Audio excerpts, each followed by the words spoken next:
Hey guys, hope everybody's having a great day. I want to take a few minutes this afternoon to go over the Kizer Cormorant. The Kizer Cormorant's been around for a while, but it's recently I say, been rebirthed in different materials in micarta and titanium.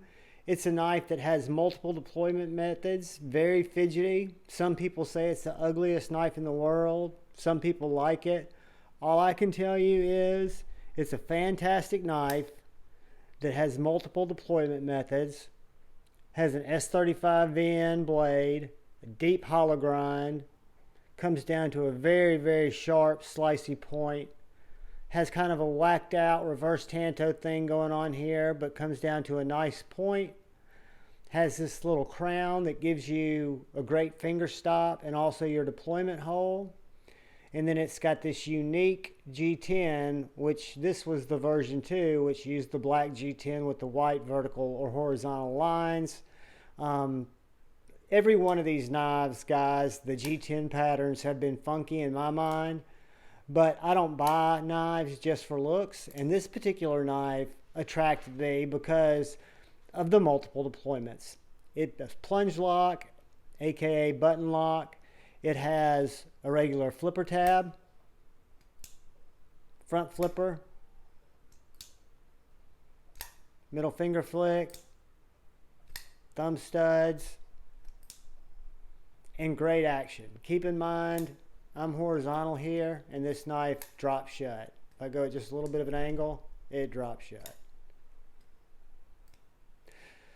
So that's the Kizer Cormorant in G10 and S35VN. Guys, I've got a medium to large size hand, so this gives you a very neutral grip. If you want to get back on the handle, you can get 4 fingers and use this little flick out hole here kind of as a stop, but you can also choke up on this blade. If you're back here, you can get the jimping right here on the spine, and you've got a good slicing knife. If you want to get up and have more control of that blade, you can get over the blade here. You've got a little bit of a sharpening choil, but this where the flipper tab would be gives you enough purchase to hang on to the knife. And then again, that hollow grind is very thin behind the edge, very slicey knife. Let's do a couple of quick size comparisons to the Kizer Cormorant, and I'll have specs in the description. You guys can go to some of our websites that we all go to, and you can also look up those specs. This is the Cold Steel 4MAX. So you can see that it is smaller than the Cold Steel 4MAX. Civivi Baby Banter. It's going to be bigger than the Baby Banter. Let's look at it next to the Benchmade Bug Out.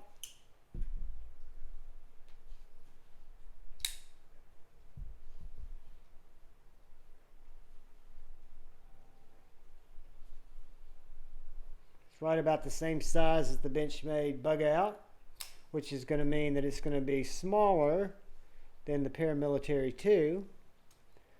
So guys, that's the Kizer Cormorant in G10 and S35VN with a button lock, multiple deployment methods, so a super fidgety knife. I've had a lot of enjoyment from this knife. I was very close to picking up the titanium when it came out, but this is a knife that I decided I didn't need 2 of.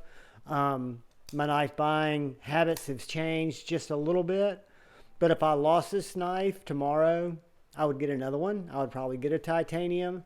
I do like the design of the knife. I do like the fidgetness of the knife, and I like the multiple deployment methods, and it's a great slicer. Guys, thanks for watching my video. If you felt so inclined and subscribed, thank you. Please look out for the guy or gal to your left. Please look out for the guy or gal to your right. And please look out for one another. Be kind as you roll through life. I love you all. Peace.